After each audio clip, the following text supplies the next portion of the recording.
still got to give it a shit ton of effort to get to there, to look better than a good natural bodybuilder. Because there's plenty of people that will do a 2 Bros regional or a PCA show that will legit get smoked by a natural. They will work harder than you, they will be in better condition than you, they will adhere to their diet better than you, they will do a lot of things better than you.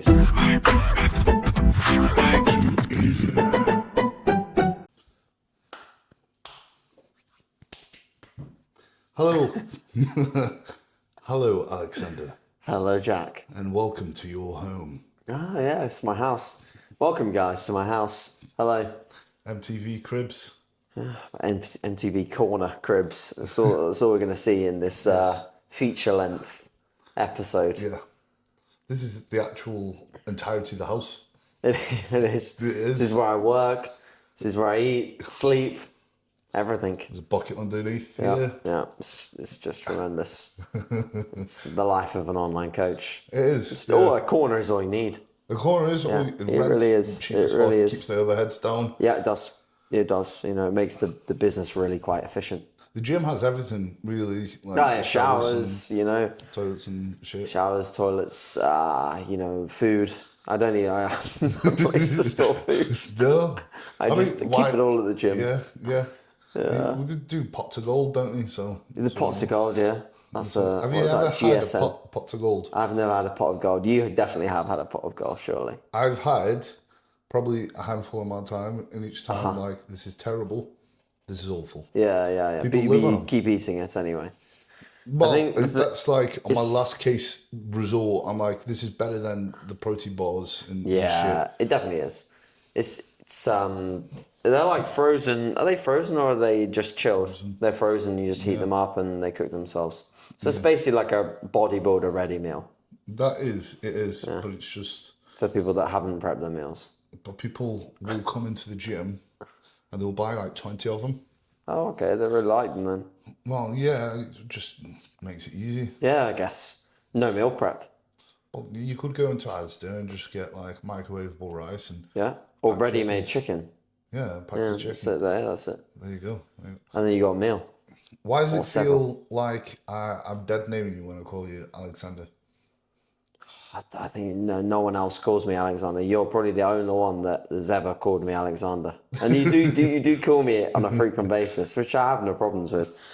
I think people call me individual things. Loz has names for me, most of them polite. What are the names? They're private. The private names. Yeah, private names. Yeah. Are they like very overly cute or just... Yeah, overly cute. They're definitely things that just can't be repeated. Boo-boo. No, they're kind of linked more to my name. Okay. My dad calls me like Age. Sounds Asian, that really. Yeah, it does. I was thinking that in the back of my head. I wasn't going to say it. Yeah. But, It's no problem. So, I mean, I've already got cancelled for calling you a disabled person on the Booty Builder last time. So, people love that. Yeah, of course. Yeah. Yeah, man. I always forget what the J is for. I'm still stuck. The James. James. Yeah, James. Alexander James Morris. There we go. It's very official, that. I don't like the Alexander part. It's like... Yeah. So would you know, what about Alex? Alex is not bad. Yeah. But again, I don't... You absolutely don't suit an Alex. I don't like it in comparison to AJ. No. And AJ always, for me, was like a nice, different name. I knew no one called AJ. I knew plenty of people called Alex, but I didn't know anyone called AJ, so it was... Yeah, it makes you stand out a little bit. It's cool. It starts off the tongue, man. A different name is... When you say AJ in relevance to at least natural bodybuilding, you're like, oh, okay, cool. I think that could actually play a role because it is like a stage name. One of the things that I noticed when I turned pro was the ask for your name and also your stage name. And I was like, fuck, what does my stage name need to be? Yeah. And Jack Attack Richardson. Jack Attack. Yeah, I mean, I was... Like Tom said to me, because he was prepping me at this point, he said, just go with Jack Richardson. I was like, I don't know, because I like the idea of Jack Saxophone. Yeah. because that's like, who else is called Jack Saxophone? Yeah, exactly. Like, if you want to stand out, definitely a musical instrument as the last name would be a good Some idea. people have Jack to, Flex and Big. Jack Chan. Yeah, but like, yeah, I don't know. Like a stage name could make you stand out, and I feel like I need to get one. Do they have like the actual obligation to read out Jack Saxophone if that's what That's you've what I got? was thinking. I was like, can you change it each show? Because that was for the application of the Imagine show. at the Prague Pro you got announcers Jack fucking Sax. That's what I was thinking, and that would have been, yeah, and I would fucking absolutely would have put that in my routine. If you know the epic sax guy, Yeah. because I'm like, Oh who my else would God, do that that? would just be. I mean, you already made an impact, but that certainly would be like the commentary would be interesting on that. Exactly. But like with that show, I thought that's the best one to do it at, because I'm not expecting to win. Yeah. So Yeah, there's no pressure. If you don't win, at least you had the saxophone. how important do you think it is for someone to stand out on stage in ways other than the physique? Well, I think presentation is super important. I think and it's not just the way you hit the poses in terms of like how skilled you are with the pose, but it's like the impact of when you actually finish the shot. So a lot of people will pose and just hit like, a side chest and just get into it. But it's like, it's a little finishing touch of like actually not hard contractions, but Yes. fire, like showing the muscle that you have, and hitting it with, Intent. some oomph, some power behind it. Because if you just hit it and you just hit it with like empty and I think that's one of those, and I think when you get used to posing in your kitchen or whatever, you're just going through the motions. Yeah. You see people doing that, and Yeah. that's one of the things that stuck out when I remember seeing you compete for the first time. Is like from the very beginning, that was a big thing for you. Yeah, it was. Is the presentation around that, and you were doing that with your poses. You were going in, and each pose was hit with intent, and you could see that with the physique, how you hit the pose, how you set it up, but also in your face as well. Yeah. How you walked on stage, the presence. Yeah. And that was from a young age. Yeah, it was. Yeah, definitely from 2017, 100%. Maybe 2015, not as much, but definitely 2017. Because at that point, I was like, if I'm gonna prep, I'm gonna present a package. I'm gonna present a package that is almost like looking like I'm presenting a pro physique, but I'm like a junior. So trying to make every pose stand out, trying to attack the attention of the judges. Because I was more than aware that, at some shows I might not be one of the biggest guys, but at least I can fight to get my physique seen. And then once it's seen, the shape and the condition and stuff like that will stand out a bit more. Because I think, especially at amateur shows, you're not judged a lot. So if you come out and you make an impact straight away, at least you get eyes on you. And then the right eyes will go on you, and then the right eyes will start thinking, oh, you know what? Yeah, he's maybe not got the most muscle, but he's got the rest of the elements that make up a good bodybuilding physique. He's got shape, he's got proportion, he's got balance, he's got condition, and obviously he's got good presentation. And then you move significantly up the order. And what might be a third place turns into a second or a first place potentially. So yeah, it makes sense, because you've got to think these judges are humans too, and they, potentially by the time they get to your class, maybe they've sat there through a bunch of classes. Yeah.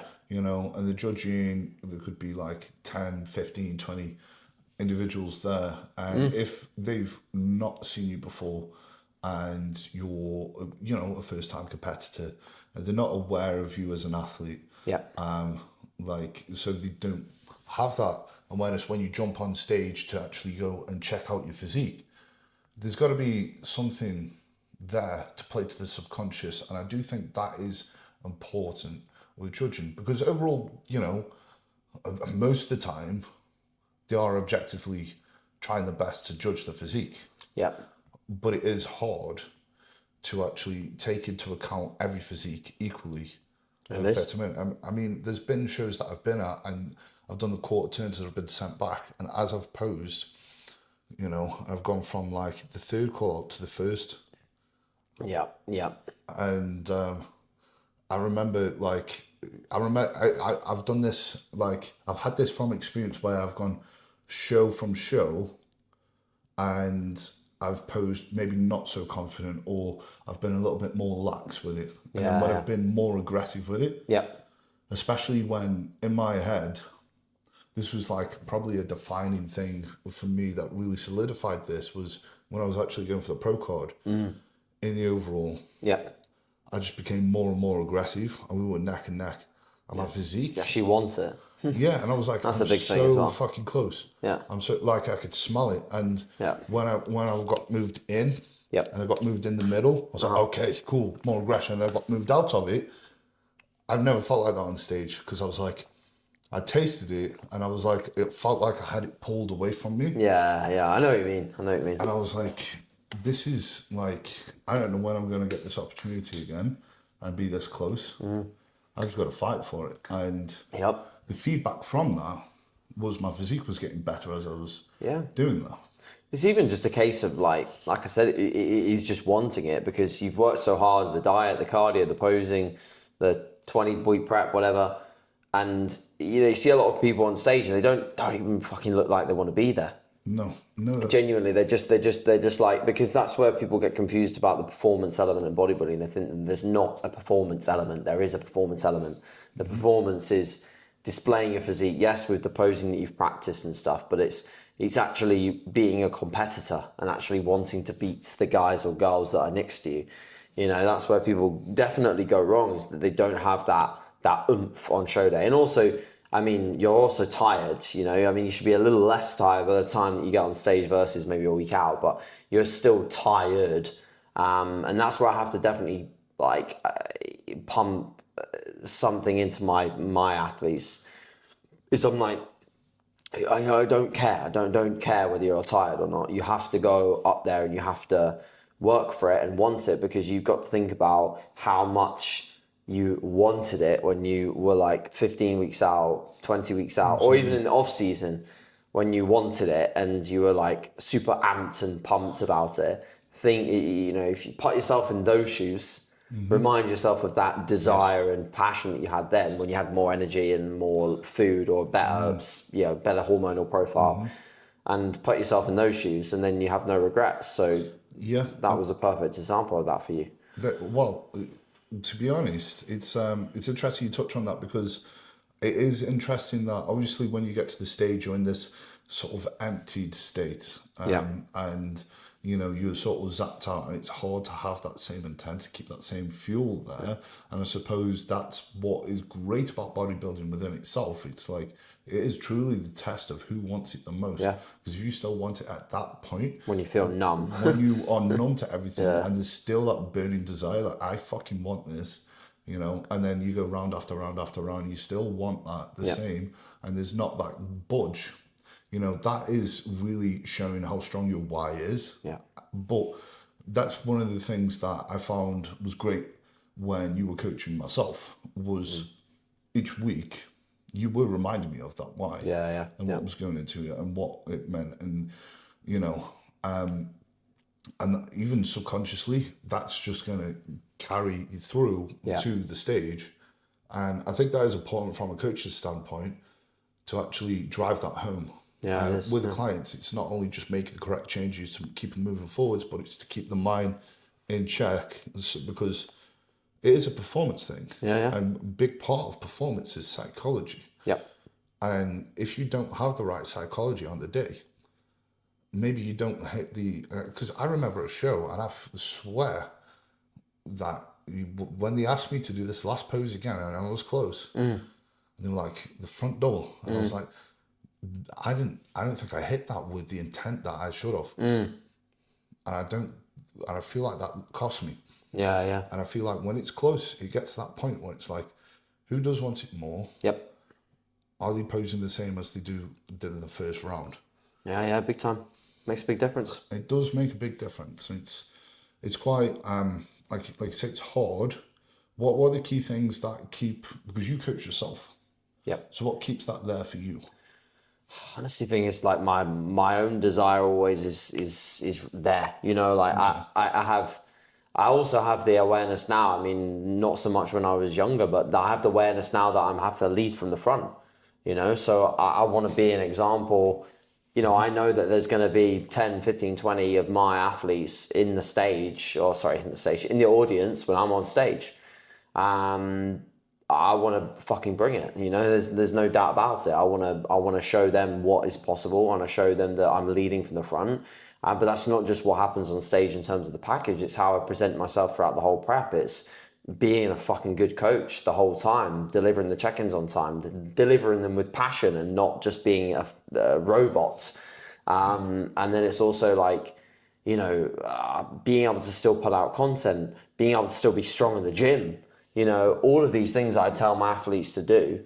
I want to be definitely leading from the front on that front. So that, I think, if anything, my athletes since probably about 2017 have been my main driving force.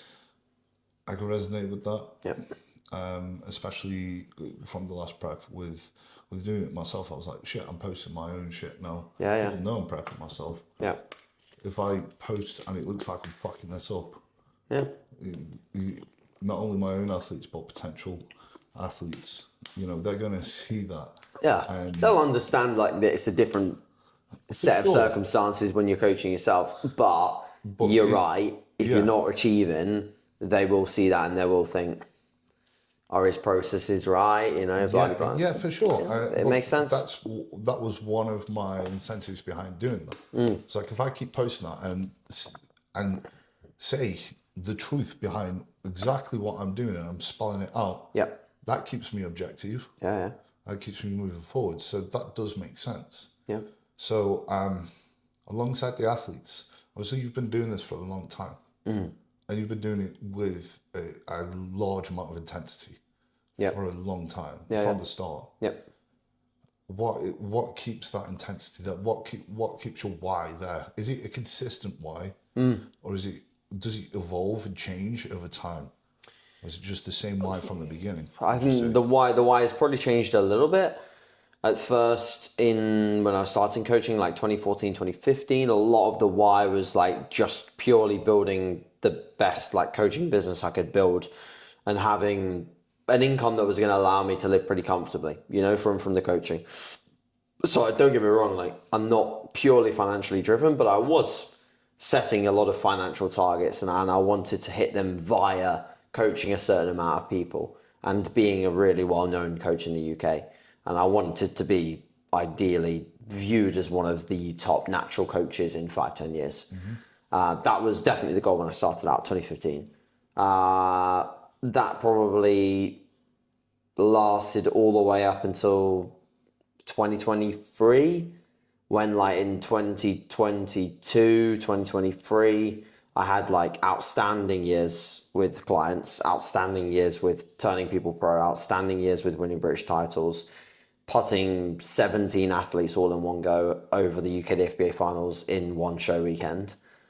I'd done everything I wanted to do to tick all of those boxes pretty much. And like now, even like the last year, taking people to Pro Worlds, having people place in the top 3 at Pro Worlds. There's still more things I want to do as a coach, and I will keep coaching until maybe, 50, 60 years old. Like I don't see myself stopping coaching. But now probably a little bit more of the why is flicked towards an impact on natural bodybuilding as a whole. So it's not just about the coaching. The coaching is still my baby and I will never change that. But it's more about a global impact. It's more about raising the quality and the standard of the sport that we have in the UK. Yep. That's been done now with obviously MBW and driving more focus towards great education, great community, and then obviously the show as well, the MBW International. That's another step in the direction of promoting shows. It's wider scale impact now. It's not just about coaching. It's about more than that. So that is interesting. So obviously you've set these goals. Yep. You take these goals off, and you've hit the ceiling. And a lot of people may potentially go and try, I want to be consistent with that, maybe become complacent within that or comfortable with that. Yeah. but there are, you know, ambitious individuals that go, right, cool, where do we go from here? Yep. And sometimes they could go and sway off and go, shit, you know, something completely different. Yep. Or they can like lose their minds because they're like, oh shit, this isn't, I'm not having that thrill of the chase anymore. And I suppose, you know, that's an interesting way of evolving past that point is going, okay, I've got my community here of clients. Yep. How do I make a bigger impact on more people within this space? Yep. And as you said, with NBW, obviously, you know, it was the ambition to further and increase that ceiling. That's it. Yeah. That's actually drove that home. Exactly. For sure. So where do you see you with your influence in natural bodybuilding? Like, first of all, I want to ask, like, did you think when you started within natural bodybuilding that you'd have this type of influence now, currently? Yeah. Okay. Without sounding like a dick, yeah, I did, because I viewed it as all possible. Like, I'd seen other people do it, you know, through following people on YouTube, and just seeing there was definitely still gaps, you know, in the UK in terms of people that were talking more about natural bodybuilding, sharing their process, and equally having really strong coaching teams of athletes. So I saw there was definitely a gap, you know, absolutely. And equally, I see a gap now with regards to doing something different with show promotion in the UK, especially. I mean, I see people do it really well in other places, and we've had it done very well in the UK in some aspects for a long time. But there are some aspects which I believe I'm very strong at, which we can bring to the table. So, yeah, I've always had quite a good positive outlook on what I'm capable of, in a kind of humble way, you know, not saying I'm the best, or not saying that I'm absolutely going to do this, but even when I go into shows as well, like, you know, someone will ask me, you know, how are you going to do at the show? And my answer is, I'm going to do everything I can to win, you know, like my goal is to win. Loz's family will ask me, well, what's the goal? What's the goals for your contest season? The goal is to win every show I do. Yep. You know, like that's the way that that's the way that I have to treat it, though, because that's if you've achieved what you've achieved. Yeah, but if I also tell myself like, oh, it's just to beat my last version, stuff like that, which, don't get me wrong, like it is, but for me to do all the things that I need to do to take myself to the place of performance, of day-to-day meticulous nature, all those kind of things, to take myself there, I need to be competitive. I need to tell myself that I've got to beat all of these other people that I know I could be up against. Sure. That's just the way that my mind has to work. I have to be the kind of like the Nick Walker-esque kind of mindset where you focus on winning. Because there is a difference between being the best version of yourself and being the best possible version of yourself. There is a gap, I think. There is a big gap. That's in the competitive nature. For sure. And being the best possible version of yourself requires that mindset where you keep yourself accountable. It's like, right, okay, I could tick the box or I could smash the fuck out of it. And I'll do that every single fucking time. That's it. Out of all the versions of myself, yeah, okay, being the best version of yourself usually requires just more time doing the thing. Yeah. But doing the thing to the best of its ability, that requires a particular mindset, and it requires a mindset of self-confidence. Yeah, and, definitely. You know, it's interesting because you visualized the influence that you had on bodybuilding, and then you actualized it. Yep. It's a manifestation from the beginning. Yep. And this was like one of the incentives behind asking that question, because, you know, you've achieved that success. But the success is a symbol of everything that's gone in the years prior. Yeah. And the seeds usually planted way before even it looks like it's starting to flower. Yeah. And it's interesting that obviously you started out and you go, okay, this is the sport. This is the sport I'm going to plant myself in, and I'm going to have as much impact on it as possible from every angle. Yep, that's it, man. And yeah, no, that's awesome. Yeah. So with that, where do you see ultimately your influence taking you within natural bodybuilding? How much do you think you'll influence natural bodybuilding, and with what do you think natural bodybuilding will eventually evolve to? I think the impact, especially for athletes here in the UK, will be quite big, giving them really cool opportunities to compete at a show that they wouldn't normally have on their doorstep. Like that's gonna be a big thing. Just giving them something where they walk into the venue, they have the weekend, and they feel like they're a bit of an Olympian in a way, you know, like making them feel fucking really, really special about something they're competing in. That's what I foresee the impact here in the UK. Internationally, I think just furthering more education. You know, a lot of people have come to me saying that they literally used MBW to prep their athletes and they're a coach, or they used MBW to prep themselves and they're an athlete, and they'll send me pictures of them winning a show. You know, like all the tools are there on that site for people to do an amazing job with their athletes or an amazing job with themselves.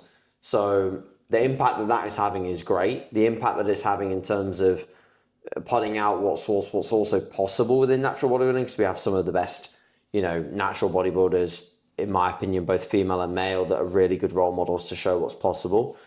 That's huge, because it just opens up the vision for people that are maybe thinking, I want to achieve X physique, but I think I need to go assisted to achieve that, you know. And that's the problem with, I think, again, a lot of the social media culture is that people either want things really fast, or people are unaware as to what you can actually do naturally. People just think that natural bodybuilding still is just mostly very small people, but a lot of people can get very big naturally. You can get also very lean naturally, and I think for a lot of people, and I'm sure you very much agree, but if you're looking to get into bodybuilding and you want to compete, you should, in my opinion, compete once naturally first, just to see whether you even enjoy the process of competing, getting to stage 100%. And pushing your body and following the diet and all of these things before you start to put performance enhancing drugs into the mix. So this is not me saying that I want to stop people from going down that path, because if they want to and their goals and dreams are relative to taking performance enhancing drugs, which a lot of people's goals and dreams are, then they have to do that. But you can do that in a way that you've already decided that those goals and dreams are going to be achieved. You've shown that they can be achieved as a byproduct of either your potential already, your genetic makeup, your structure, your balance of how you're building muscle. You've shown some of those things already, and then you can confidently go down that path. And that's why natural bodybuilding is a great sort of setting stone for the rest. So yeah, I think that's the main impact that I want to have. And then, you know, equally as an athlete, I want to continue to have an impact. You know, I want to continue to prove that you can be very busy with coaching, have a lot of athletes, and also still be a good athlete and still tick your boxes and still do a good job, still progress. Yeah, I mean, that's kind of the major goals. Yeah. That's awesome. There's a few things to touch on. So, like with you mentioning at the very least natural bodybuilding being a segue to the enhanced side, at the very least, you know, that's like quite an essential pit stop. I agree 100%, and I'm so thankful that I experienced natural bodybuilding, even though I went assisted. Ultimately, like I found that it gave me perspective, and it allowed me multiple epiphanies that actually has helped me whilst being assisted. Yeah. I wanted to essentially prove that I could have a career in this. Sure. And I wanted to see my natural potential. Yep. Before again I went down that route. I find a lot of people, as you said, they want things fast. Yep. And a lot of people will come to me and they're like 18, 19. Yeah. I want to be a pro by the time I'm 20, 21. Yep. I'm like, you know, at the time I'm still trying to turn pro. I'm like, I'm like 5-10 years, you know, deep into this. Like, you're still going to want it in that time frame in 5-10 years. Yep. And I'm like, okay. And I'm like, speaking to him about the assisted side, is that something you're willing to? I've already started. Yeah. I've done a couple of cycles. Yeah. And like, it's It's tough. And it's a crazy amount. And don't get me wrong, you know, even when I first started bodybuilding, it was right before it was very prevalent on social media. Yeah. The temptation was still there. Yep. You know, I still had the influence around me where Of course. I saw my friends getting bigger quicker. Yeah. They started taking some shit. Yeah. And I wasn't aware of natural bodybuilding. Even when I started my first prep. Yeah. And I was actually prepared to just go and do that naturally, be sentenced to my death, competing against like the men. Yeah. You know, and that's the thing, is a lot of people just don't know it exists. Absolutely. That's part of the goal is make sure more people know that it's a possibility, you know, and a thing. For sure, 100%. Because again, if I hadn't have been aware of that, maybe I would have started earlier, and maybe I would have made mistakes. And one of the things that natural bodybuilding forced me to do was take progressions from the train nutrition. Yeah. And the recovery side of things as well. Like it forces you to do that. You've got no other option. The little percentages, they make a big difference. 100%. And even on the assisted side, no. I'm glad I have that background, and I can tell the people who haven't. And they could, like from my experience, they could talk a lot about the drugs. Yep. They can talk all day about the science behind it. Yep. But when it actually comes down to those, I believe them to be the main contributors to growth and progress. Yeah. Not the drugs. And some people may disagree with that. And that's potentially the background that I had being natural shining through. Yeah. But I've been see the gaps. You see the places you can improve. For sure. Yeah. And I found the more you refine that, the more you get out of the assistance, because that's what the assistance does. Yeah. And natural bodybuilding gave me that perspective. Yeah. And I've had this with clients where they've had more before PEDs, and we've refined those, and we've refined the biofeedback. Yeah. You know, it's helped their recovery, it's helped all these things, and they could use a much less PEDs. Lower dose, yeah. Which is again the fantastic thing about natural bodybuilding, because it allows you to see your potential. Yeah. You know, you've got people saying they want to be a pro before they've even competed or even been to a bodybuilding show. I mean, imagine saying that about football. People say they want to be pro, and they send you a picture for the application, and it's just a mirror selfie. Yeah. So it's not even a fucking pose. No. They haven't even posed. No, it's like they like the idea of being the pro, but they don't even know. They don't even know what a bodybuilding pose is. But like, I find that's crazy. One of the only or few sports that is prevalent in. Yeah. Because imagine saying that with football. It's like I've never seen a football match. I've never played a football match. I want to be a professional. Yeah. You know, it's like. But they like the idea because maybe they've seen fucking like a top tier player on Instagram. Yeah. You know, I guess that probably still happens, you know, like. I don't think it, because at least as kids, you're probably going to try it out. Play football, yeah. You know, but. Bodybuilding's different. You can't really like just. You can't really just go and just give it a little crack, you know, and there's also not a huge amount of shows. It's not like you can, you know, go to your nearby football ground. You have to go to a specific show, buy tickets. It's also a little bit of a iffy thing to go to, especially when you're young. Like, you know, you tell your parents, "Oh, I'm off to go watch a bodybuilding show." Yeah. You know, unless they understand it, it's a bit of an interesting one to have a passion towards when you're young. I think nowadays it's becoming more popular for sure. Yeah. And that's less of the case, but More understood. Maybe that's me just being balls deep in the industry. And I think we don't realize how little our industry is in the grand scheme of things. I mean, there's still people that like I was chatting to my massage therapist, and we had like a Chris Bumstead video on the screen. She was like, "Who's that?" She didn't know who he was, and he's the most followed guy in the bodybuilding industry. So if you don't know him, you don't know anyone else. Well, that actually blew my mind when I was in Prague, and I was staying, you know, when I was walking around, and they're like, "Why are you here?" And I'm like, "Well, I'm doing this show, and you might know this guy." And like, "Who's that?" Well, there's no hope of me telling you what I'm doing. Because if you say who's like Tiger Woods or You Yes. know, like who's Lewis Hamilton, you know, you'll absolutely know these people. So we're still a 100%. very, bodybuilding as a whole is still a very small thing. And that's Yeah, why it's also when you look at prize money for winning a show, it's like we think obviously, you know, what Derek got, what Samson got at the Olympia is crazy, but you win a golf tournament, yeah, a big that's tournament, you're winning 14 million US oh yeah, dollars. 100%. You Like know? a boxing match, you Yeah. know. Again, the stupid money. A football is stupid money, Yeah. and I suppose you are right. In comparison, bodybuilding is very niche, Very niche. Yeah. and within bodybuilding, you have natural bodybuilding, which is even more niche. It's like, whew, yeah. Yeah, Super and niche. there's you. I was like, right, I'm going to expose the fuck out of this and exploit it and let everybody know. But I think that's important because, It is. again, it could stop people from going down that path ultimately Yeah. of becoming a cystic because there's the correlation already set, that stigma in people's mind. Bodybuilder steroids. If you do bodybuilding, you have to do steroids. Yeah. You know, that's part of the sport. Yeah. Yeah.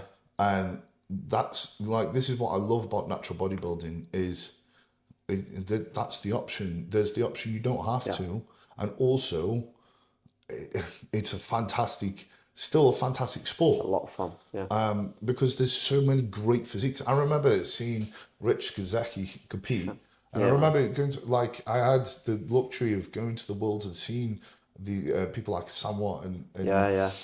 Top tier stuff. yeah, and just being around these people, I was like, if no one would believe that these physiques are attainable. That's the problem. That's the problem is not, and 100%. people just don't believe. People just don't believe, and then if they don't believe, then they question the drug testing, and then 100%. I've had this. I argue with people online for natural bodybuilding, and I'm like, well, I'm on gear, and I'll tell you that natural bodybuilding is very much a thing. These people are natural. Yeah. Like I know these fucking people. look at the difference between you natural and you assisted. Yeah, I've done. This is what happens. Well, I got it more so.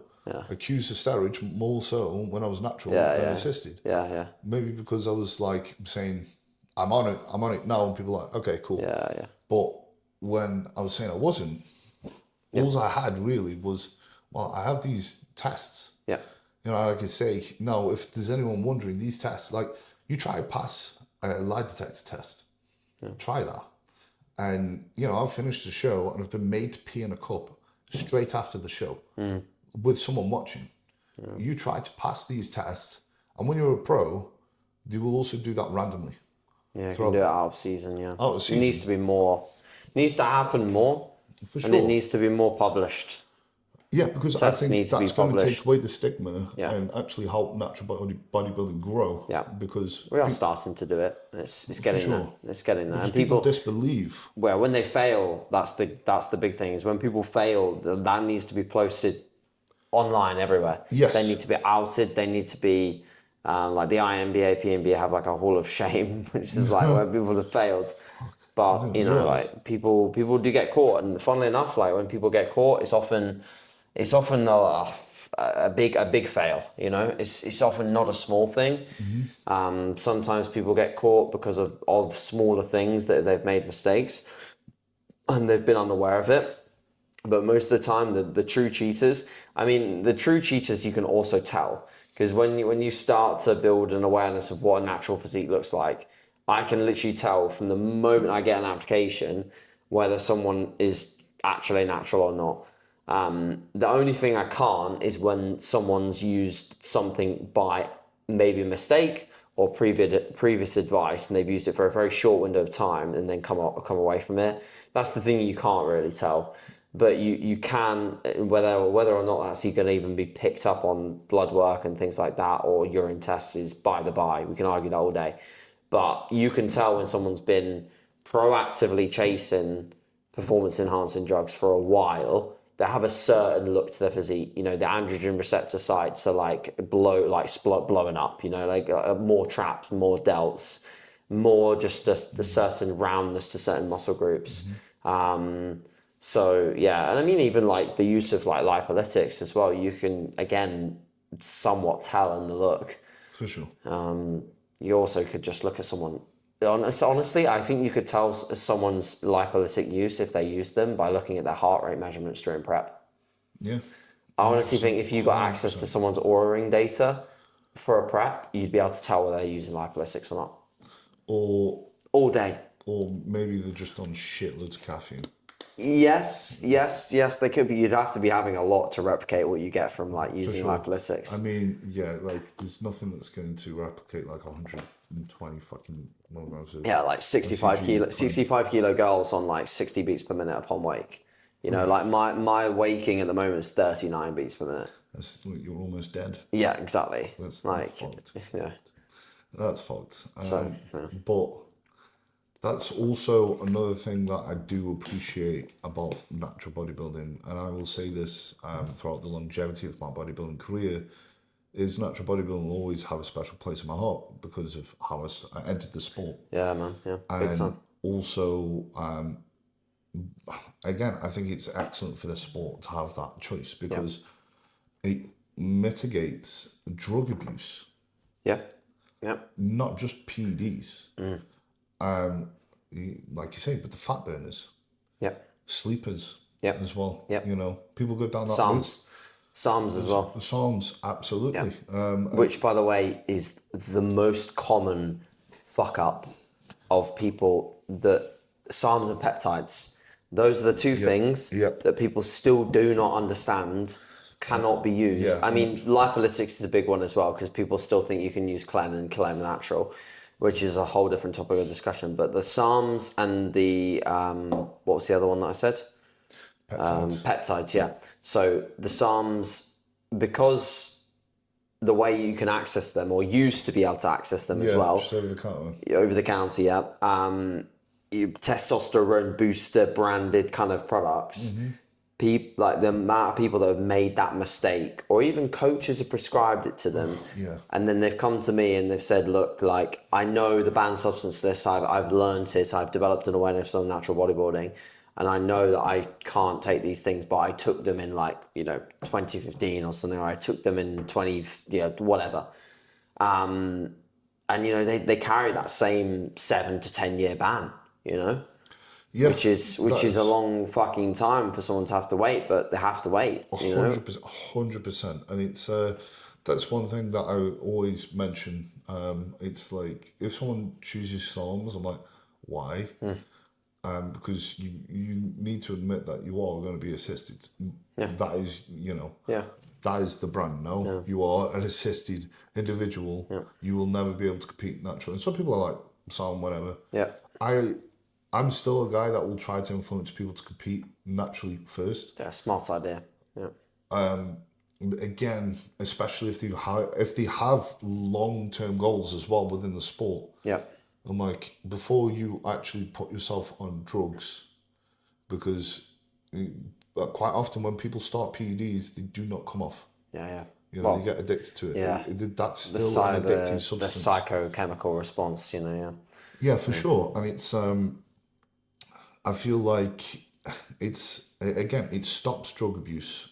Of like even going out on the weekends doing cocaine. That's part of the banned substance. Yeah. And it's like all these things that a lot of people may do, and it keeps you in a position where, and it's quite rare that people don't do any drugs. Natural bodybuilding, especially where we grew up. Yeah, and natural bodybuilding niches you into that. Yeah, it does. And it keeps you accountable to that. Yeah. And like, that's one of the things that I'm thankful for as well. When I was, because I started bodybuilding as a teenager. Yeah. So did I. Yeah. So, I didn't go out. No. I didn't get into the wrong crowd at that point. Yeah, and I was lucky. I think that's the thing. It's like, well, there's these things around me. I can't do these things. Yep. Because I was natural bodybuilding within the YMCA, and I was like, fuck, Yeah. Everyone on here is a fucking drug addict. And I'm like, I'm a natural bodybuilder. Yeah. Cool, I can't touch these things. This is way more important. Yeah. And I'm like, I'm so thankful I had that environment, because it's easy, and this is not an excuse, by the way, guys. at all. But if you're on PEDs, it's common that people just have the mindset of, I'll put this drug in. And then, why not this drug? And then I'm already using these drugs, so let's do this. And then that escalates, and then they become desensitized. Yeah. And then before they know it, they're on thyroid medication. On everything. Hormone, and everything you can possibly take. Yeah. But plus additional shit to help them function. Yeah. Because of the other shit. You know, it's like I'm on shitloads of hyperletics, so I'm on shitloads of diazepam to put me to sleep and shit like that. And it's that's what I'm saying with the drug abuse. Scary place, yeah. It is, and people think, oh, it's just a bit of test. It's a bit of this. Yeah. That is a risk. It is a risk, especially if you have an addictive personality, and a lot of people in definitely. the sport have an addictive personality. Yeah. And that's, especially bodybuilding. Yeah, for sure. And I feel like, again, that's the benefit of raising awareness within bodybuilding, is it could save people. Yeah. It can save people's lives, you know. Yeah, big time. It gives them an outlet, and to that extent, which is long term. Because I think that's what puts people off. I think that's why people potentially go, I want to be a pro without actually giving it a go, because giving it a go requires a couple of years at least. Yeah. Before you actually put your fucking foot in the water. Yeah. Whereas with football, you just kick a ball around. And I think keeping them on that side and giving someone a sustainable outlet that you could do for years and years and years, like naturally you can do that for your whole life. Yeah, exactly. And having an outlet stops people from drug addiction. Yeah. Sways them away. So if you can separate the two distinctively with natural bodybuilding, I think that, again, that is important. Definitely. You know, 100% outside agree. of, you know, it being a cool sport, it being like you can have these awesome results naturally. You don't have to go down that route. You can save people who are potentially just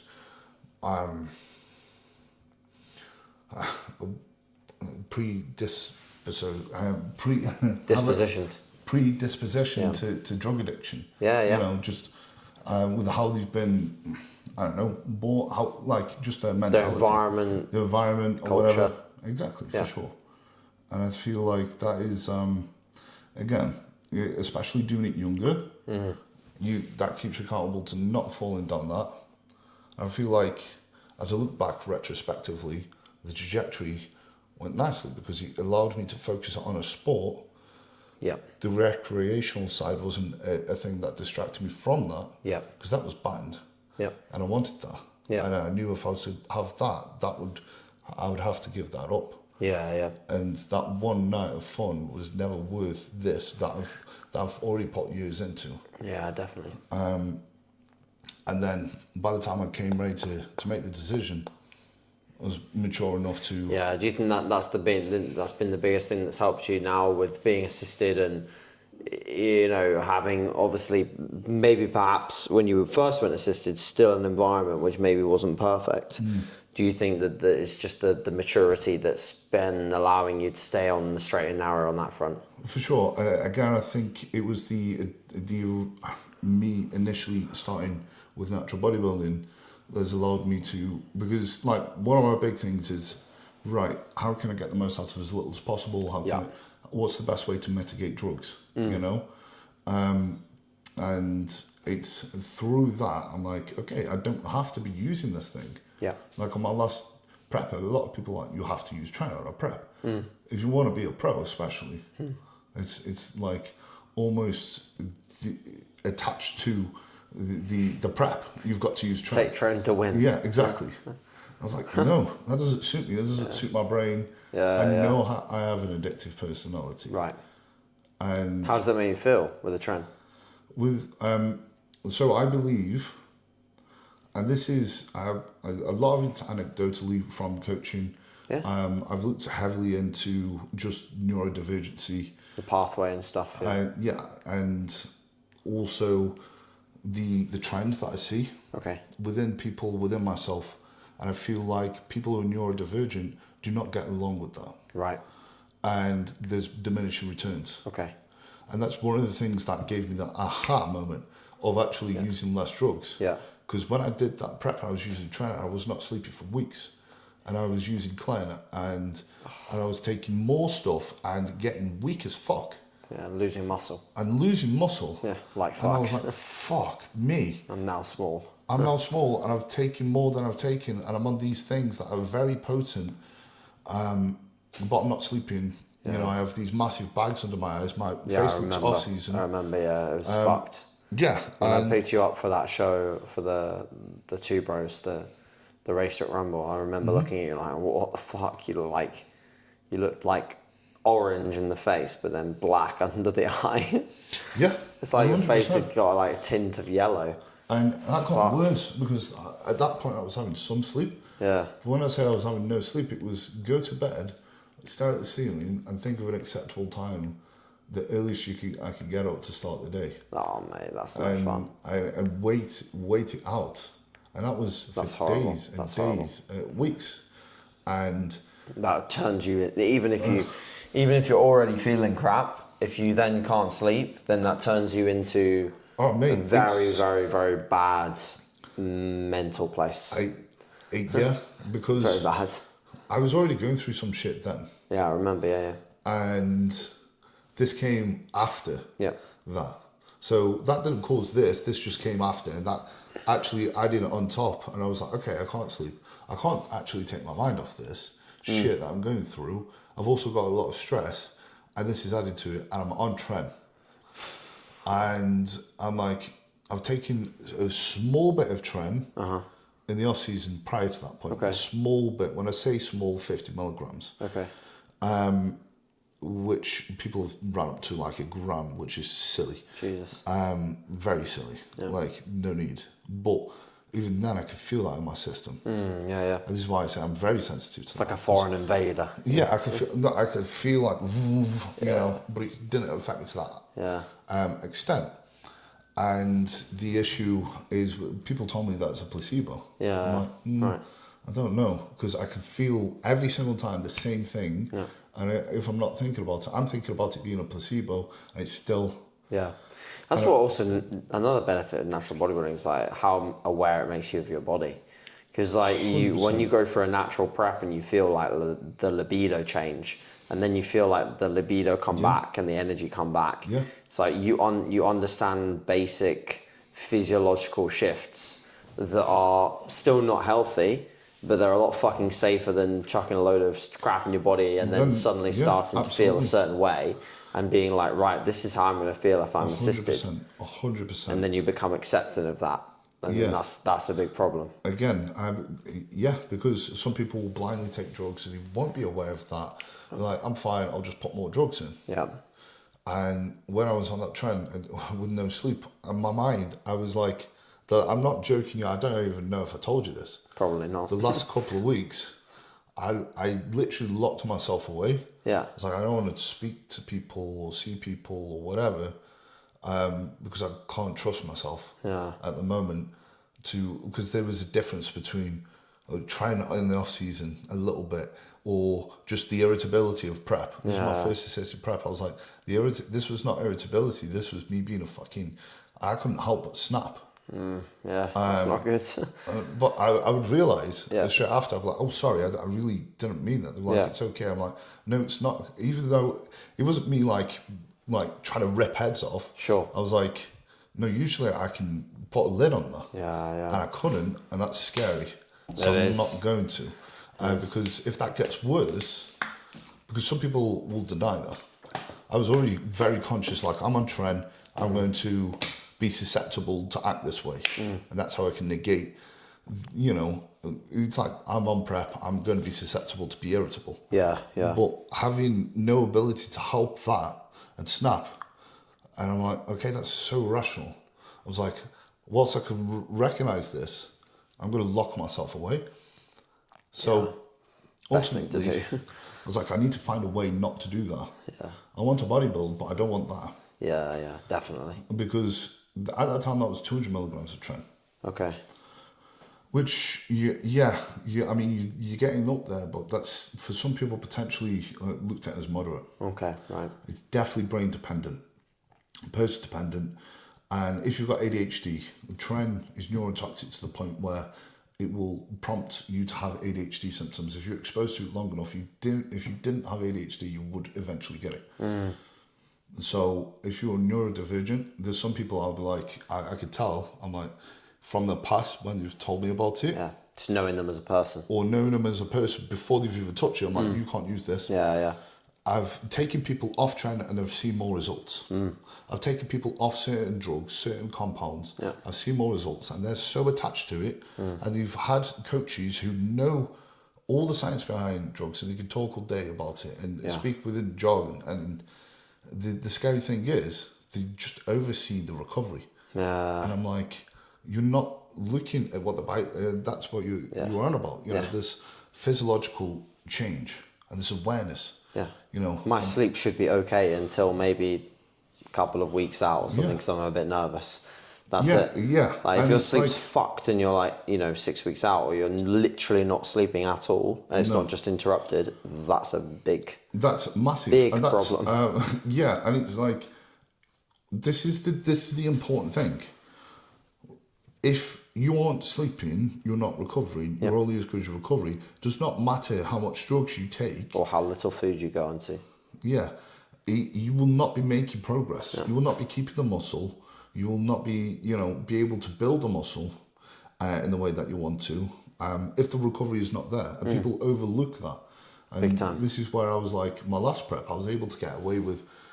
I was very happy, that was one of my wins. Of that season. I was like, I got away with less than I took last time, and not fucking less than overall. I was like, because I just looked at the recovery. And there was a point where I escalated it, saw a change, and I was like, no, not worth it. Down. And that wasn't me bitching out. That was me like looking at it objectively, going, this is going to have diminishing returns. Because there is that point in my head where it's like, do more of this, do more of that. Like in the gym, like add an extra plate or whatever. Another set, But there is that other part that's like, remember the prep. Rational. The rational part of the brain. The rational part, but also it's like, remember that prep, that's the extremity. You don't want to go down. And if you can walk that line, you don't even have to go to that side. You can walk that line throughout the off-season, throughout the prep. You take less drugs, you make more progress, more longevity, better looking physique. And I believe enjoyment. That started from, and also better mental health as well. That started from natural bodybuilding, for sure. That's really good. And this is why I've personally, come away from smoking weed. And I've stopped vaping. Oh, thank God you stopped vaping. Oh, yeah. I think that's just not a great habit, if I'm being honest. I just don't see anything that's good that can come from it, if I'm being honest. And I don't think there's enough long-term studies to prove that it's something that's actually safe. I don't think, maybe you do, maybe you don't. So I stopped vaping because I was like, okay, this is not good for my heart rate. It's not healthy. I just know it's not healthy. And I didn't even smoke fags before. No, sure. So there's no point in me being addicted to this. That's so stupid of me. I was saying that whilst I was having it. It's a crutch. And I'm like, I'm addicted to something that I didn't even need to be addicted to. And also I just wanted to not have like cheap dopamine. I wanted to really limit my exposure to that. So by getting rid of vaping, I noticed a decrease in my heart rate. Same with the weed. And I've also been able to come off my ADHD medication. That's also decreased my heart rate. I've decreased my heart rate. I'm able to off-season a lot. I'm at my heaviest. I'm leaner. And I've got loads more wiggle room in regards to how I feel. Better blood pressure as well? Better everything. And I'm able to put, my last push-up was horrible at this weight. And I felt horrible. And, that last session that I had, I because nicotine is quite addictive, I slipped and had a vape, right, or two. I noticed my heart rate went from around about the 70s, right? And it went up to 100, 120. Upon weight? Sitting down. Or know, just that's sitting up? after having my ADHD after that. medication. Okay, yeah. I noticed I blew up with water, Oh, yeah. and I'm like, I'm losing my breath. I'm Yeah. like, fuck. I don't know if this was like a crazy coincidence. Yeah. Like some divine intervention. Pop the door. Shut the door. That's it. Perfect. That's cool. That's It's just a good clean. closure of the door. Yeah. Well done. But I got checked out for surgery. Okay. And he said to me, it's important to hear, right? Because you can vape as a natural bodybuilder, Yeah, you can. Yeah, it's not bad. right? Listen to this. He took it into consideration for my surgery whether I was vaping or not. I said I've stopped. At that point, I did. Because I only had the one, I was like, whoa, I saw that, how my body responded. I was like, okay, that reiterated how fucked up this is. Yeah, I yeah. was like, boom, go away. Yeah. Do not need to have that. It was like, you stopped is the same as doing it because the effects are still going to last. I'm like, what effects? It's like it stops healing. And I ask, of the connective tissue, it's like, of all tissue. Yeah, I'm not surprised. And I look, and I'm like, okay, where can I see the studies? And he was like, they're available online. Yeah. And I have a look online, guys. Yeah. I have a look, and it stops the healing of all tissue. Yep. It greatly increases your inflammation. Yep. I was getting ill all the time in my last Yeah, your season. immune system be trashed, yeah. I mean, if you have clients who are vaping all the time, they're constantly ill. Yeah. Especially when they get to peak body weight. No more vapes. Yeah. Oh yeah. I've told my client I've noticed these trends, especially with assisted, or if they're in a fragile spot, Sure. like deep in a prep, Yeah. they're getting ill all the time. Yeah. And the vaping, Yeah. probably why. You know, Yeah, I if they're wouldn't be getting surprised. injured and it's taken a while to or if they're ill for a long time, or if, you know, again, like these assisted guys, if they're ill and they're vaping, then or you're injured and it's taken a while, that's why. Yeah, definitely. I was like, that's the nail in the coffin. Yeah. I'm never touching that shit again. Yeah, no, it's not worth it, man. It's not worth it. I think it's also, like you said, it's one of those crutches that you don't need. You form a response to it, and then you're bought into that entire industry. That's why the industry has been made. That's why vaping is a thing, is because they're buying you into an industry. Which, like, for example, when people were really popularly smoking cigarettes in the 70s and 60s and stuff, when it wasn't as bad as, like, people weren't being warned that it causes cancer, all those kind of things. It's like now we're not warning people of the dangers of vaping, apart from just a little bit of, like, small things here and there that can tell you, okay, nicotine is bad. But they're branded in a way that doesn't look bad. You know, they're branded in a way that looks safe and yes, Well, it it's all smells colourful nice, and- tastes yeah, nice. yeah, absolutely. Blah. But the it reality is, it's I see a lot of people. Not so many clients because I don't really have. I mean, none of them probably openly tell me that they vape, to be honest. But like when I've seen clients vape, or when I've seen even like close friends vape, most of them have all of those trends. They're always sick. They're always got a cold or a flu, or they're always a bit depressed, and it's partially, I think, down to the fact that they're getting a lot of their satisfaction out of, like, you know, grabbing something, they're gonna be something, you know. Also unmotivated Yeah. as well. That's also I also find with the weed side of things is that it makes people quite lazy often. Absolutely, 100%. And Less driven. yeah, because your dopamine isn't getting from achieving, winning, Yeah. and chasing these things. So you don't have the drive. You don't need it. Because it's there. Yeah. It's there, you know, it's throughout all these means. And I was like, okay, I understood what I needed to do next and what I wanted to do. And I was like, I need to get rid of, I need this to be solid. Yeah. I need to get rid of everything. Yeah. That is going to be a barrier to this. And not have a crutch. Yeah. Because I want to be great at these things, like great. Yeah. By true definition. So I thought, these need to fuck off. And so a question for yourself is, do you have an addictive personality? Would you say you have an addictive personality? I don't think so.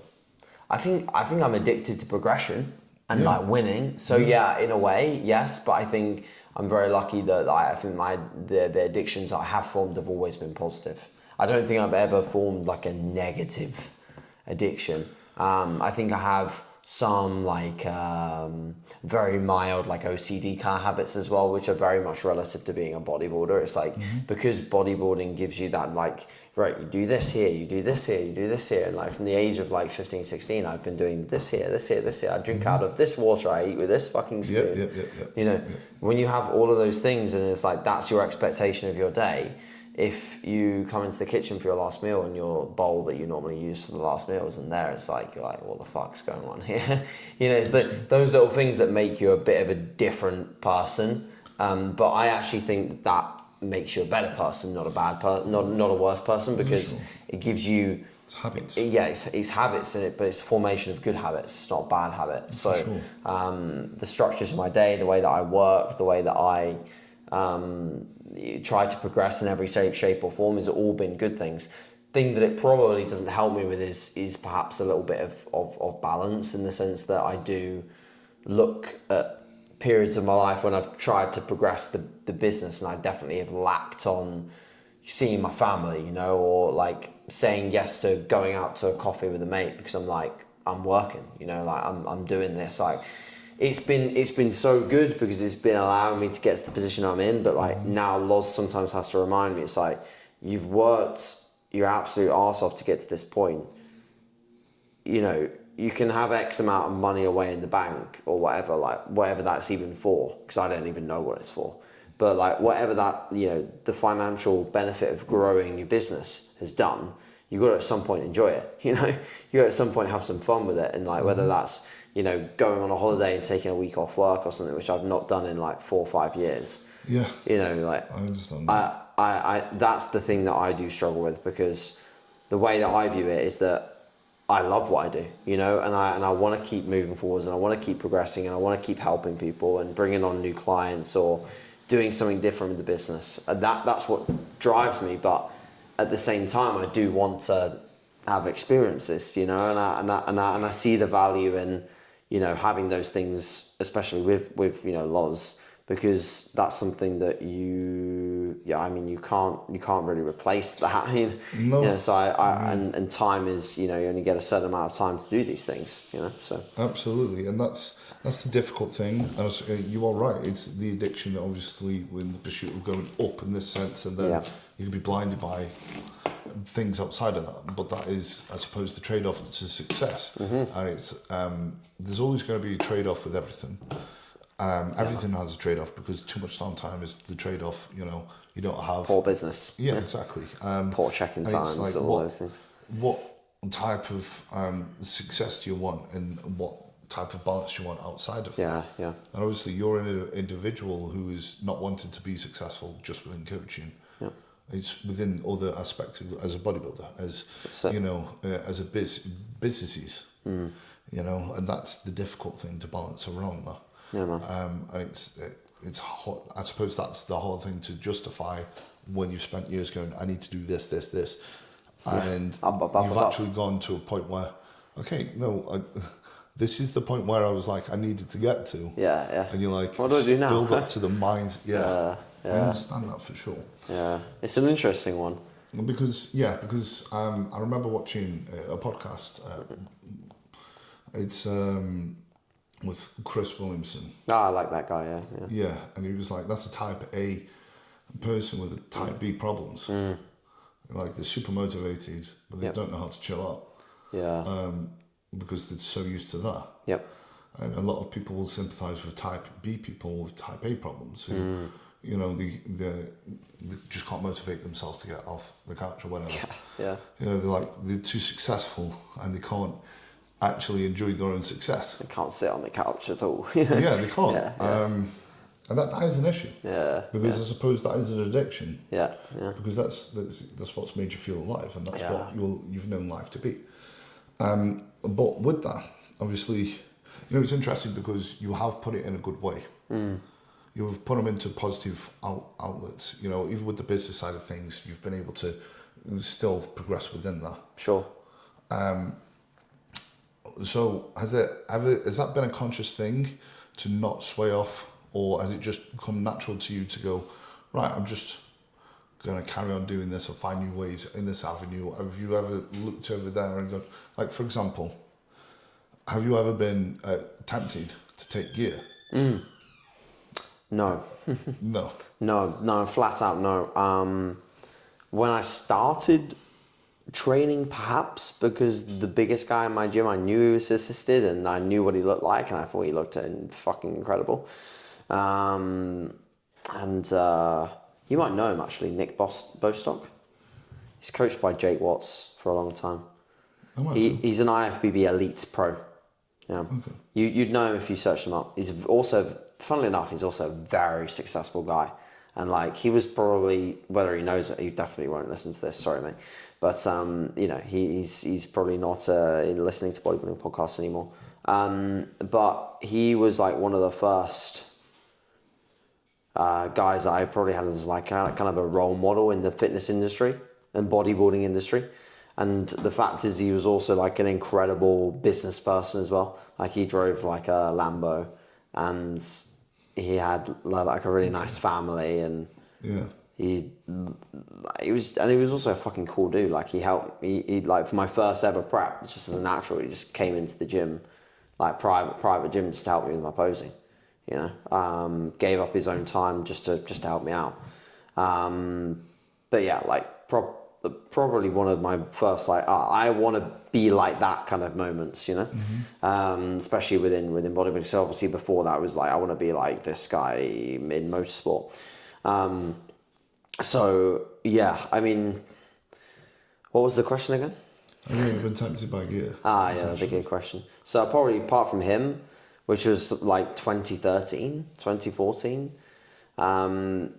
No, not at all, because as soon as I went to my first natural show and I saw like the guys who won the overall there, I think it was actually Dean Garrett that won the overall at that specific show.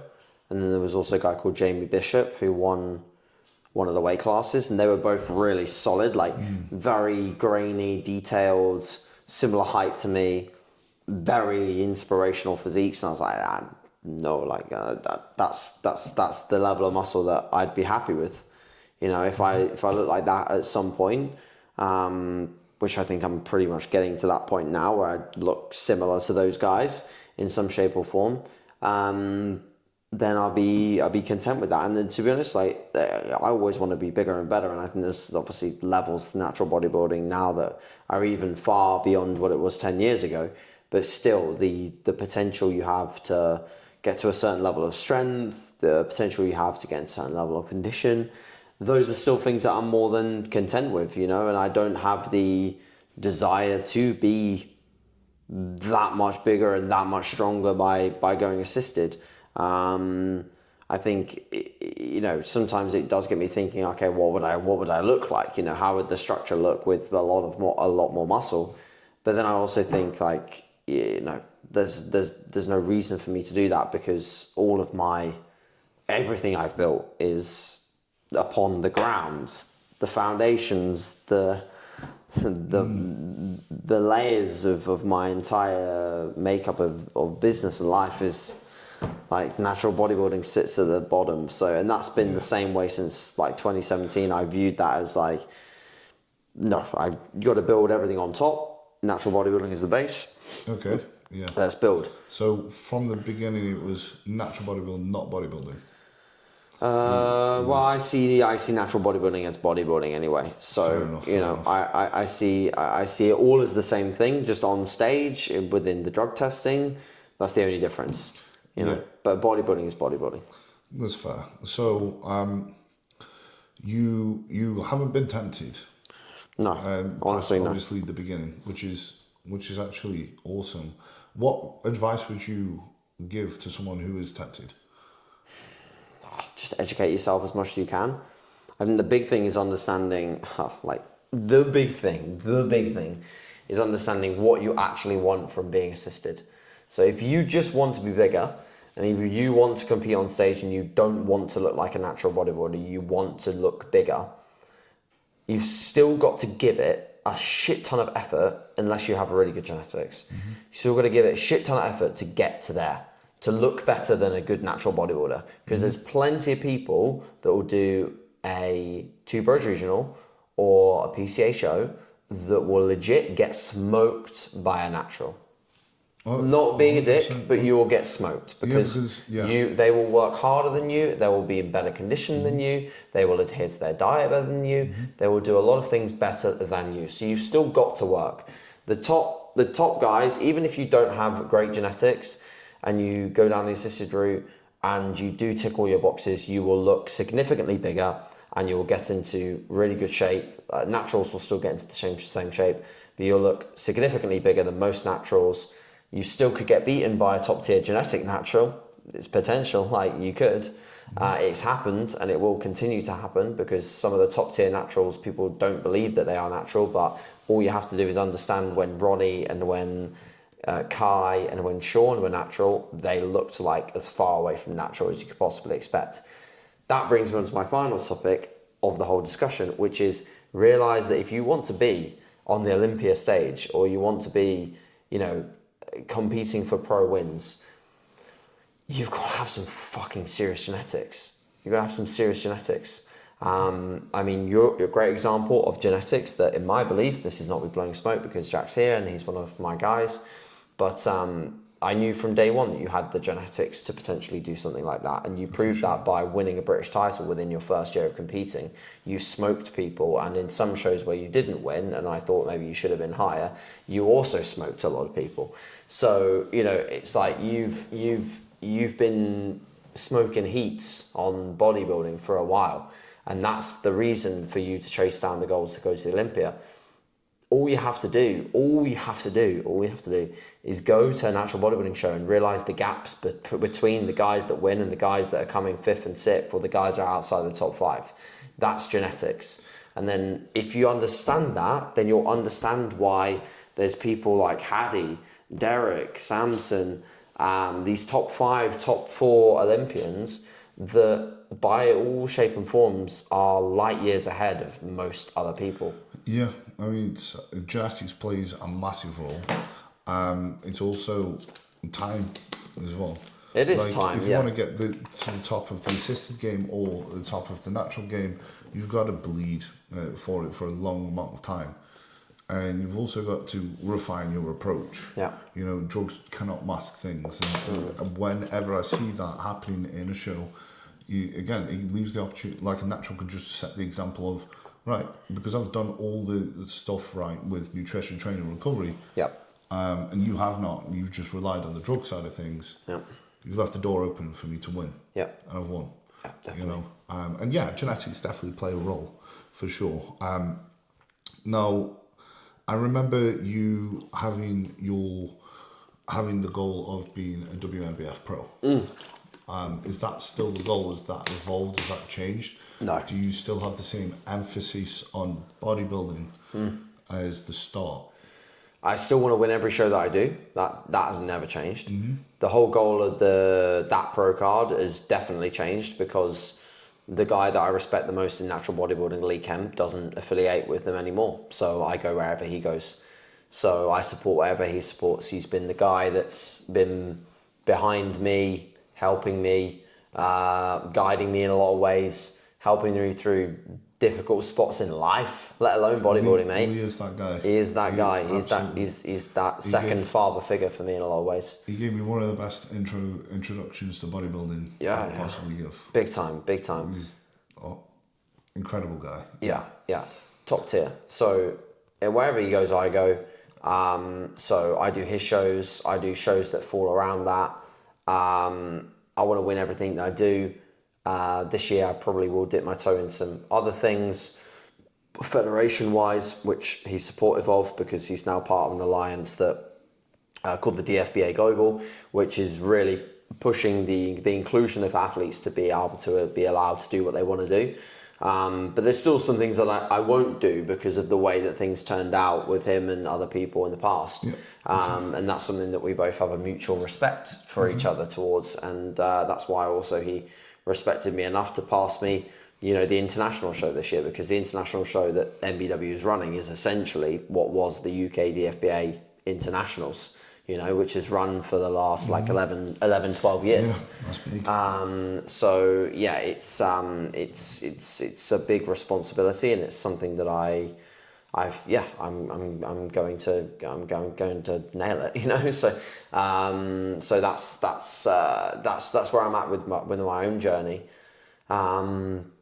Do I go into every show thinking, oh, I'm going to smash everyone? No, I don't, but I know that I've done everything in my power to be the best possible version of myself, alongside being able to do everything I want to do within business, also within life, without really that much balance. Like I'd say the last, all of the off-season years that I've had since 21, they've not really been that balanced, It's mostly been coaching and just bodybuilding, and being better than last time in some shape or form.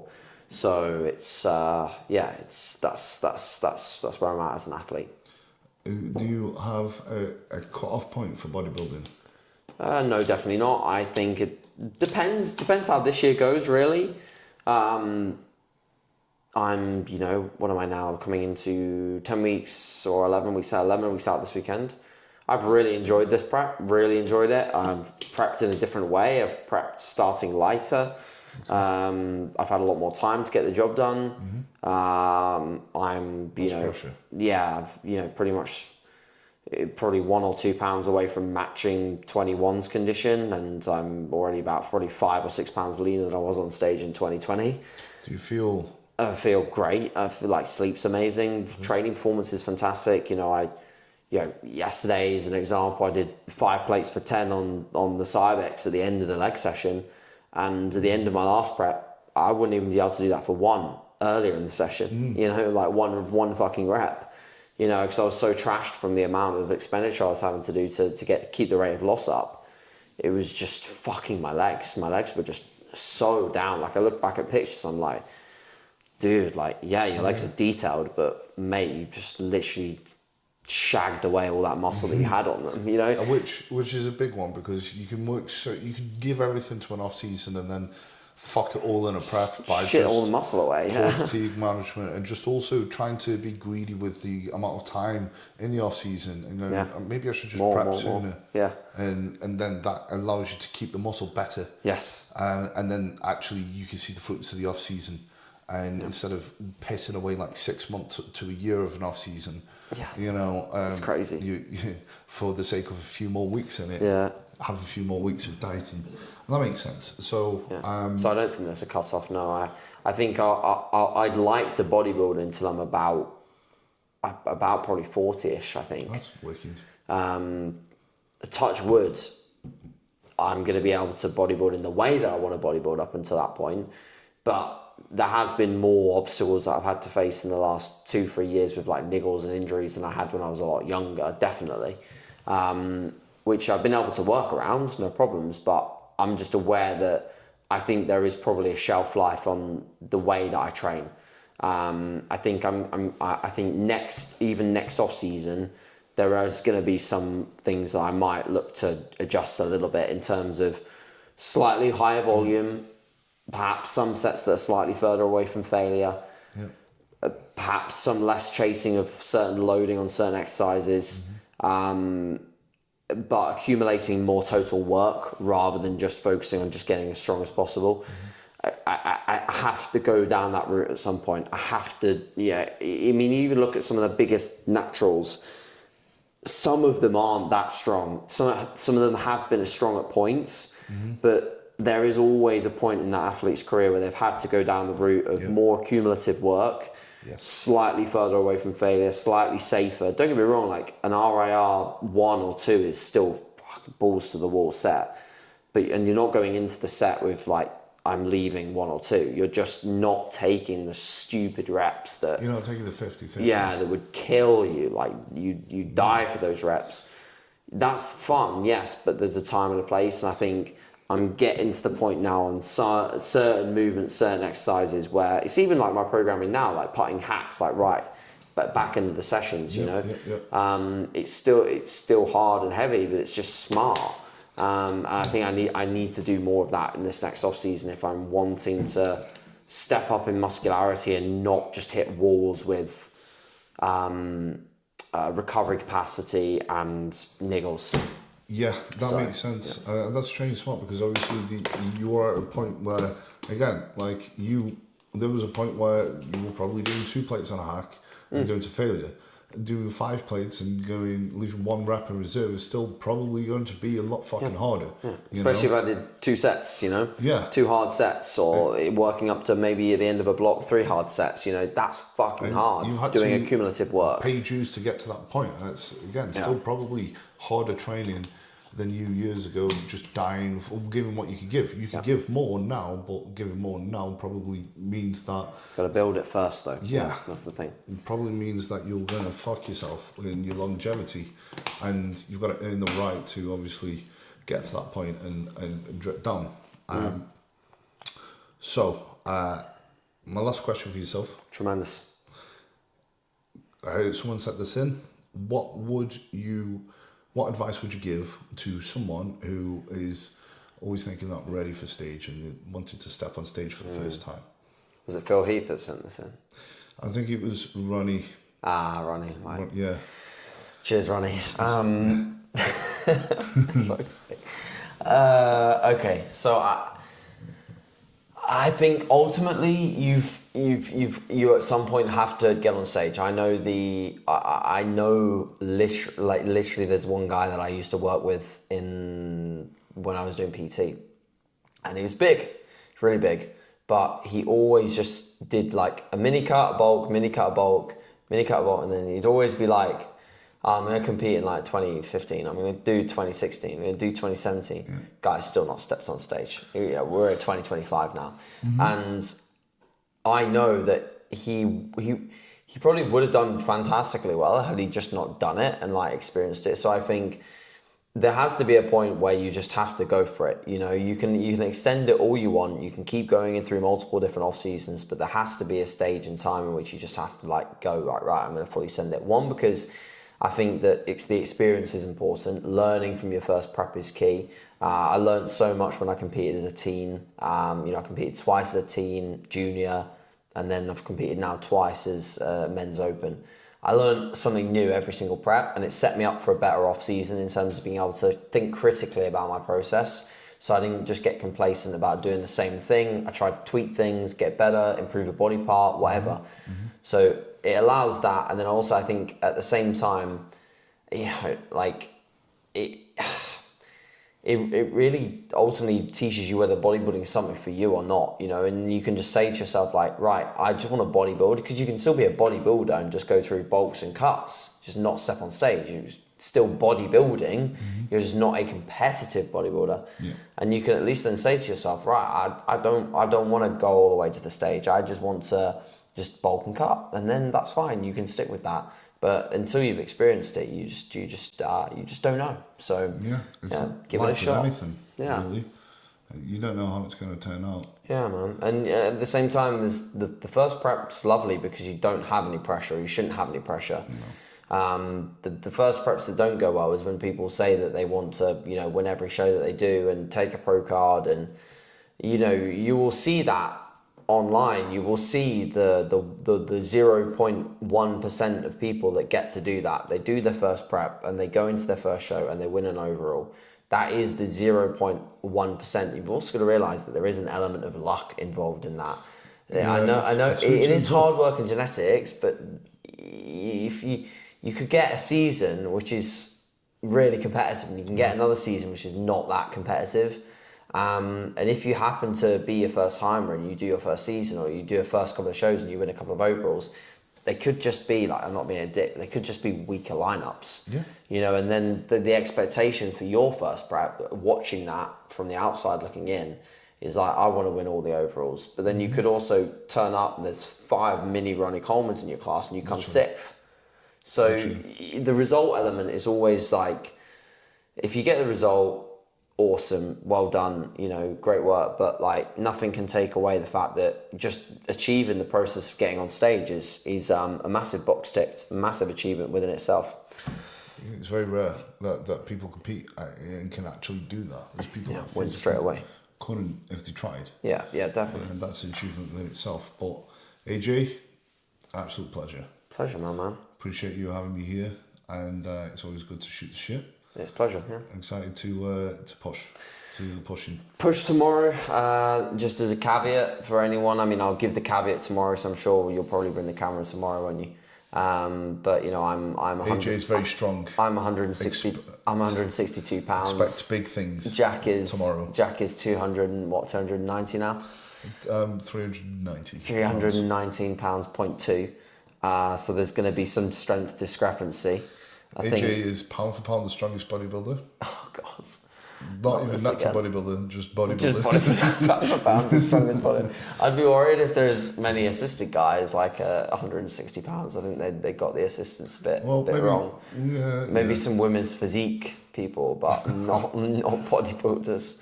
There's not going to be any bodybuilders. At some point, Sean Clarida was 160. Yeah, that's true actually. Yeah, Sean. But like Sean is like, mate, he's short. He's so short. He's so short. He actually commented on my YouTube video today. The one with Keith, yeah. Holy shit, man. Because he knows Keith from Gasp. Would you say he's your favourite assisted bodybuilder? As a person that I look up to, as a guy that I really like, yes. Yeah, he is. Because I love his mentality, I love his work ethic, I love the fact that he came from natural bodybuilding. Yeah, I really, really, really rate Sean. I think he's a great guy. But I also really like Martin and I really like Brett. I love their videos because I think they train in a way that I love, and they push each other, and they do like super heavy stuff, but also with like quite high volume. I think they're just cool as hell. So to follow, those are probably like, if I was to give 3, probably my favourites. Obviously, you know, yourself, Kuba, can't miss those guys as pros, but you know, as people that are, you know, currently competing closer to the top, those are probably my guys. Yeah, for sure. Yeah, they're like great. Like Sean in person, by the way, like it's different, man. Yeah, of course you bloody competing in the same show as him. I literally looked at her, I was like, who's going to beat this guy? Yeah. And Martin won. Yeah. Because that's... He just looks nuts. Well, it was the finals, man. He came back and he looked different, and he was posing right in front of me. I've never seen people at that standard look like that. Yeah. I'm like, holy shit! Because in clothes you could dwarf him. You stand next to him, and you could anyone can take a photo next to Sean. Of course, dwarf him. He also wears baggies, a lot of baggies. For sure, 100%. And it's one of the most deceiving motherfucking things I've ever seen in my whole entire fucking life. Is when he took his shit off and he posed, and you can see that density in person and that conditioning, and you're like, fuck. Nuts. Yeah. Crazy. I appreciate it, man. We'll have to do this at some point again. Yeah, 100%. Probably when you're not balls deep into prep. Yeah, definitely. I'd have more oomph, but I have a good amount of oomph. But I've also had like 26 check-ins today, so it's been a lot of vocabulary today. You know when you're prep and your voice just like starts to run out. Yeah. You know, that's the point where I'm getting now. Mute. Like 1 p.m. onwards, my voice just starts to run on low battery. But I appreciate anyone that watches this, and hopefully they enjoy it. I think we had a good discussion. It's been great. Honestly, you wouldn't be able to tell. All right, lovely stuff. 10-10. 10-10. 10-10. See you tomorrow, guys. See you next Tuesday. Okay. See you next Tuesday.